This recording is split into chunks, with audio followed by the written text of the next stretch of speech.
All right, guys, welcome in. Couple technical difficulties, a little bit late getting started here on the Garden Report postgame show, Celtics 76ers. We will wait as people are slowly arriving to the party, which the Celtics lost. This is just vodka because that's how pissed off I am about this game. I figured it was good. I was getting those kind of vibes from Jimmy on the text thread. Well, that was an annoying game. You know me. I hate moral victories, so it's easy. By the way, the Nets got drilled by the Cavs in the second OT. Yeah, I saw that coming. They were creating distance in the second half. Whoa! In that second OT, they pulled away. Cavs. I want to talk about that game later. It's kind of interesting when you look at the box score. But Cavs are sneaky good. Huh? Cavs are sneaky good. Yeah. So Celtics lose 117-109. There's definitely some good things here, which we'll get into for sure. There's some annoying bad things. I'm going to start down the stretch here because this was a classic. This was one of those, like, you watch the Celtics piss away games in the fourth quarter and you get really frustrated last year sort of games. But at the 2:30 mark at 109-107, that was after the Theis alley-oop slam. It gets them within two. They make a nice defensive play where Smart pulls the chair out from under Embiid, go the other way. Smart, very loose with the ball, almost loses it, gets back tapped. Celtics lucky to retain possession. Then Jaylen turns it over when they get the ball back there, driving to the basket, gets up in the air, gives it away, sloppy. Then Philly comes down 111-109, couple possessions later. That ridiculous offensive rebound that nobody puts a body on Korma. That's a friggin' terrible play late in the game there. Foul, Philly 113-109. And then off of the three where Theis gets the rebound, then he's careless with it. He gets stripped by Simmons. Just way too much of that down the stretch. You're just giving away possessions and giving away the ball and not valuing the basketball late in the game. And they lost it based on execution. I also think Kemba sitting for as long as he did was a curious decision, but we can talk about it. Guys, your thoughts on the game? Because the end was really frustrating, so I'm starting there, and we can build on other stuff.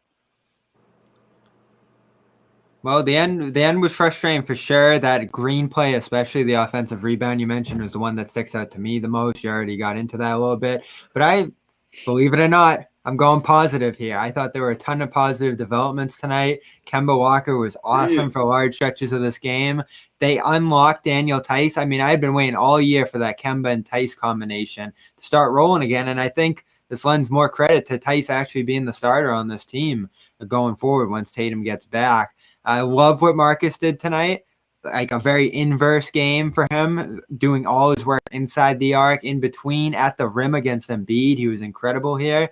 Execution late was definitely a challenge, but you didn't necessarily have a closing force. Kemba being within the flow of a game. John, you mentioned that, him coming in awkwardly there after not playing the middle stretch of the fourth. And, I guess you probably could have got more shots for Brown late in the game, but that would be the only complaint I have. And even he cooled off a little bit after starting most of the game, 50%. Yeah, I mean, I thought for the most part, up until the fourth quarter, late game execution, I mean, pretty much everything that really pissed off John tonight. I'm on the same page as John. I'm not on the same page with Kemba. We'll get into that in a little bit. I thought that Brad did a great job with him, and you could see the enthusiasm throughout the first half because obviously he's hitting shots. He's not afraid. He's penetrating. He's doing exactly what he does, and it showed how effective the Celtics or how tough the Celtics can be when he's playing that way. But then down the stretch, I mean, what happened to the days of the Celtics stringing together, two or heck, I was gonna say three, but let's just say two back-to-back defensive stops. I mean, that's what used to get them out of games, or at least used to help them close out games. Because when you're having big scoring night for Marcus Smart, which, in my opinion, his best game of the season, it's not even close. Daniel Theis, offensively, on defense, that two-man game with Kemba, it was almost like it's rejuvenated him. It's giving him a shot to say, hey, maybe I can fight for more playing time, or maybe I can carve out the role that I had before. I thought that you get the two best games, you get the best game out of Marcus, you get the best game out of Daniel Theis. And it's unfortunate it didn't materialize into a win because Jaylen Brown had a great scoring, had a productive scoring game. Looking at the team that scored 75 points on Sunday compared to what we saw against the Sixers, I mean, again, it really came down to those final 4 or 5 minutes where they just cannot string together stops. And that's a bit of a concern for sure. Jayson Tatum or not, that's what concerns me. That's fine. Most. I'm one little quibble there. The most. One quibble. They can't string together stops, sure, Well, I mean, what are we doing here with these with the Embiid foul situation? He's difficult enough to guard straight up. Is there going to be a whistle every single time he gets the ball down low? They have those single nights. time? We've seen those against the Celtics too over the years. There's those nights where he gets everything. It's not fun to watch. But they were surviving it, John. They were surviving it until that fourth quarter. You know, it's ridiculous. It's ridiculous. It can't be a foul every time just because he plows his way wherever he wants to go. Right. It can't always be a foul. He's initiating contact more often than not in those situations. Almost every single time, right? They have to rethink how they call this. You can't just choose to go somewhere. Someone's standing there and you just go flail around a little bit and they call a foul. Especially, I mean, Theis looked like he was going to cry. What do you think of that? He's like, it's hard enough being me. Like, can you give me a break here? You know, he kept his composure to his credit, you know, and I'm thinking, oh, here we go. He's going to foul out. He's going to lose it. He's going to get frustrated and just start swinging. And he didn't do that, you know? Yeah. Well, John kind of took my point was basically you don't have a Joel Embiid stopper. Whether that means, you know, obviously he got a lot of calls in the fourth quarter. Some of them, you know, were a lot easier to take than others.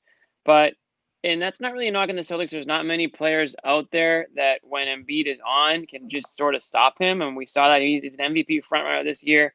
The way he's playing, the way he has the Sixers playing. We can't talk about this without saying that the Celtics didn't have Jayson Tatum tonight. I know Josue mentioned it at the very end of his point. It's a huge factor. I mean, let's be honest. Without Jayson Tatum, you can beat the Orlando Magic. But let's be honest. You're gonna be very fortunate to beat a Philadelphia 76ers team with their best players in the game. The fact that the Celtics competed for as long as they did kind of goes back to a little bit what Bobby was saying, where he's taken the glass half full take out of this game, which I can see. I don't like how this game got away with him in the fourth quarter. I also don't like how Kemba Walker sat for as long as he did, but I also don't know how he's feeling physically mid-game. So I don't know if that was something where they were trying to stretch Jimmy. him out. It did. It did. But I mean, they don't want to overdo anything with him, and I don't have the, you know, I can't really comment on how they're going to bring him back, you know, with the knee. So he played the minutes he did. He looked good when he was out there. Did the layoff in the third quarter hurt the team or hurt him down the stretch in the fourth? Maybe. I mean, I really couldn't say, but it was a game that they could have won, but it wasn't a game that I went in there thinking this is going to be a game that they should win without having Tatum. So listen, it sounds like maybe, I actually don't know if it sounds like it, but there's a chance Tatum could be back Friday. And if that's the case, then it's sort of like your best versus their best. And I would hope for a different outcome. Yeah, Brad put it at 50-50. But the Embiid point, 50-50, yeah, I was going to say. We can talk about Embiid all show. I mean, this guy, he's a physical freak. I mean, if you've seen he looks better. If you've seen Embiid play in person, and I've said this before this year, he's always been like in my top 3-4 guys where you just have to see him play in person. It's just really something to watch live, just the way that he scores, the way he dominates out there. But the refs don't need to help him as much as they do. And there are points where it feels like they just give Embiid the ball. And like John said, he backs his way down, does a little turn and flails his arms up. And what can Daniel Theis do? I mean, the guy has no choice but to be a little bit extra physical with somebody like Embiid. You want to be clean about it. But, you know, at some point, if the refs are just waiting to blow the whistle at, you know, the drop of a hat, then you kind of shit out of luck.